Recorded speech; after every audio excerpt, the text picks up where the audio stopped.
안녕하세요 여러분, 환경공학을 가르치고 있는 우쌤입니다. 이번 영상은 나합격 대기환경기사 필기 2019년도 대기오염 방지 기술에 대한 기출문제를 풀어보도록 하겠습니다. 2회차 41번 문제 보도록 할게요. 사이클론 반경이 50cm이고 원심력 집진장치에서 입자의 접선 방향 속도가 10m/s라면 분리계수는 얼마인가? 분리계수는 무엇이냐면 집진 효율을 판단할 수 있는 지표로서 원심력 나누기 중력으로 표현할 수 있습니다. 그러면 분리계수는 어떤 식인지 한번 보도록 할게요. 분리계수는 S로 표현하며 원심력 나누기 중력이라고 했기 때문에 원심력은 보통 반경분의 속도의 제곱으로 표현할 수 있으며 중력은 중력 가속도를 이용합니다. 따라서 위에서 나와 있는 속도는 속도의 제곱, 즉 입구의 유속을 사용해서 구할 수 있으며 이때의 R은 원추 하부의 반경을 이용해서 구할 수 있습니다. 지금 주어진 것은 사이클론의 반경인 50cm가 주어져 있는데 지금 주어져 있는 것에서는 10m/s가 주어져 있습니다. 따라서 이것도 마찬가지로 MKS 단위로 통일하는 것이 중요한 포인트가 되겠네요. 그러면 반경을 50cm로 대입하는 것이 아닌 미터 단위로 환산한 0.5m로 환산해서 대입해야겠다는 생각을 해봐야 됩니다. 따라서 분리계수인 S는 그대로 대입만 해주면 되는데 속도는 지금 10m/s의 제곱으로 표현할 수 있으며 반경은 0.5m, 그 다음에 중력 가속도는 9.8m/s의 제곱으로 표현할 수 있게 되는 것이죠. 따라서 그대로 대입을 하게 되면 이 값은 20.41이라는 값이 나오게 됩니다. 따라서 답은 2번이 된다는 것을 알 수가 있는 것이죠. 다음 문제 보도록 하겠습니다. 43번 문제입니다. 시간당 5톤의 중유를 연소하는 보일러의 배기가스를 수산화 소듐 용액으로 세정을 하려고 합니다. 그래서 세정을 한 후에 탈황을 한 다음에 부산물로 아황산 나트륨으로 회수하려고 합니다. 중유 중 황 함량이 2.56% 그리고 탈황 장치의 탈활이 아니라 탈황이죠. 탈황 장치의 탈황 효율이 87.5%일 때 필요한 수산화 소듐의 이론량은 시간당 몇 킬로그램인가를 구하는 것입니다. 그럼 먼저 반응식을 구해보도록 할게요. 반응식을 보도록 하면 먼저 중유 중 황 함량이기 때문에 중유에서 황을 처리하는 것이 아니라 중유 중 황이 연소하게 돼서 SO2로 변한 이 SO2를 처리하는 것입니다. 따라서 황 발생량을 이용해서 SO2의 양을 구할 수 있게 되는 것이죠. 지금 킬로그램 단위이기 때문에 황에 대한 분자량, 그 다음 발생하는 SO2는 마찬가지로 중량 단위이기 때문에 킬로그램 단위로 적어보도록 하겠습니다. 그 다음에 황의 발생량은 어떻게 구할 수 있냐면 지금 5톤의 중유가 시간당 발생하기 때문에 황의 발생량은 5,000 kg/h만큼 발생하는 것을 알 수가 있죠.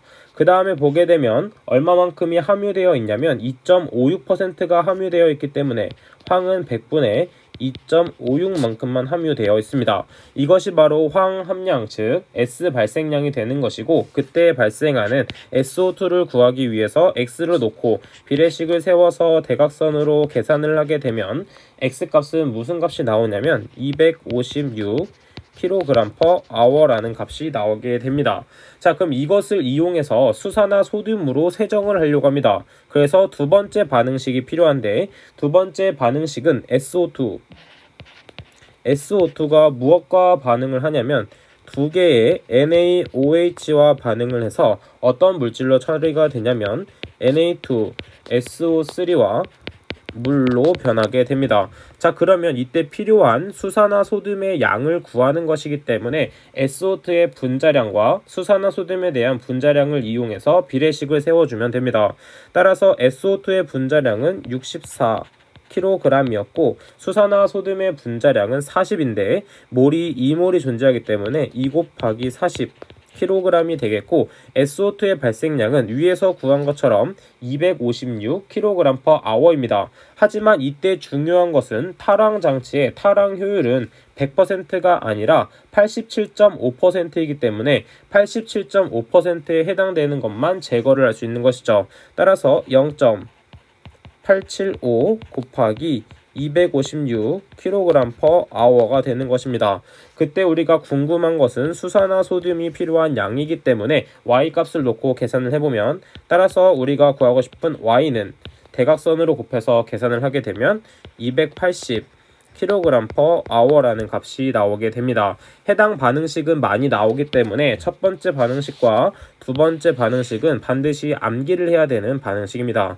따라서 문제의 답은 2번이 되는 것을 알 수가 있죠. 다음 문제 보도록 하겠습니다. 50번입니다. 여과집진 장치에 사용되는 각종 여과제의 성질에 관한 연결로 가장 거리가 먼 것은 나와 있네요.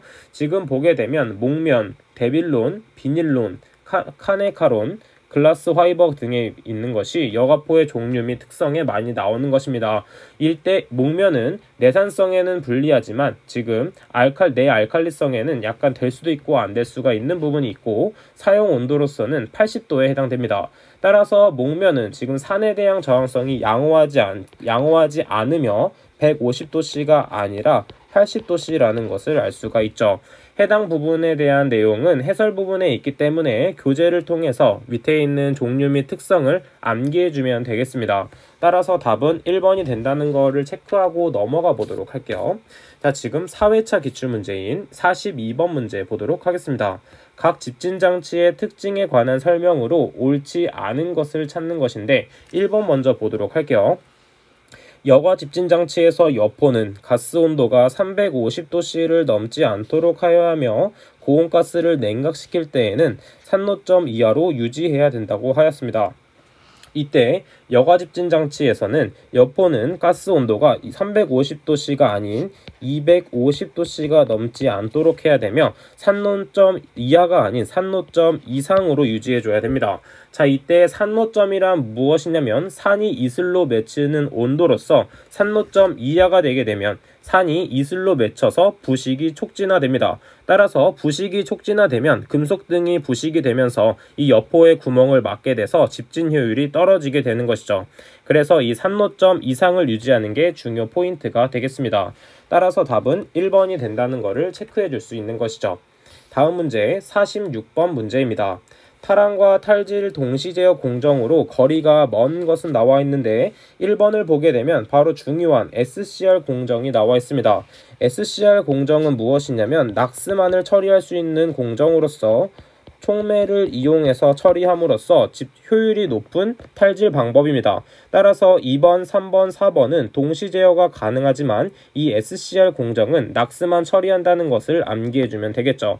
또한 이 SCR에 대한 특성도 많이 출제가 되기 때문에 특성도 같이 연관지어서 암기해주면 되겠습니다. 자, 그러면 다음 문제 보도록 하겠습니다. 49번 문제입니다. 사이클론에서 가스 유입 속도를 2배로 증가시키고 그 다음에 입구폭을 4배로 늘리면 50% 효율로 집진되는 입자의 직경, 즉 라플의 절단 입경 dp50은 처음에 비해 어떻게 변화되는가 라고 볼 수 있습니다. 자, 그래서 우리는 공식을 이용해서 그대로 대입을 하게 된다면 몇 배가 증가됐는지 판단할 수 있습니다. 절단 입경식을 한번 적어 보도록 할게요. dp50은 어떻게 되어 있냐면 루트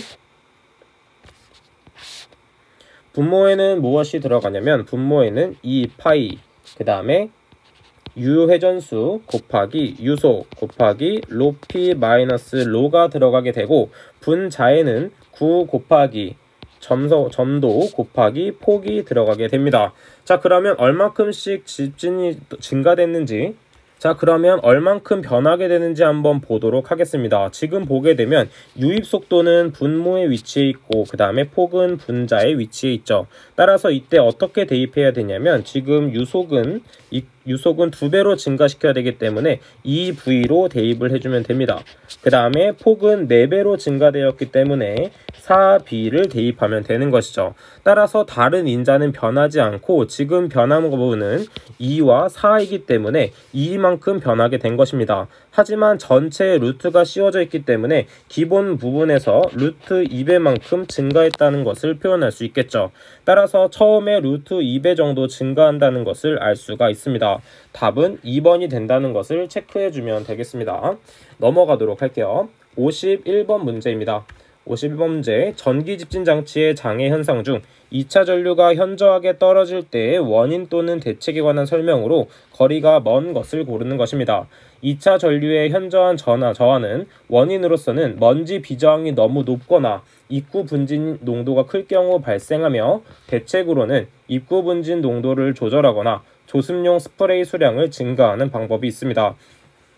따라서 4번 보기가 틀린 보기가 되는데, 분진의 비저항이 비정상적으로 낮을 때라고 했는데 낮을 때가 아닌 높을 때입니다. 그리고 이때는 일산화탄소를 주입해서 하는 것이 아니라 입구 분진의 농도를 조절하거나 조습용 스프레이 수량을 증가해서 처리하는 방법이 있습니다. 따라서 답은 4번이 되겠고, 추가적으로 여기서 정리해줘야 될 것은 역전리 현상과 재비산 현상을 같이 묶어서 정리해주면 되겠습니다. 앞에 강의에서 역전리 현상에 대한 부분과 재비산 현상에 대한 부분을 언급하였기 때문에 이 부분에 대한 대책 및 원인은 반드시 암기를 해서 실기까지 가져가셔야 되는 부분입니다. 자, 그러면 2019년도 3과목에 대한 기출문제는 여기까지 하도록 하겠고, 다음 시간에는 2020년도에 대한 기출문제를 풀어보도록 하겠습니다. 자, 그럼 저는 다음 시간에 뵙도록 하겠습니다. 감사합니다.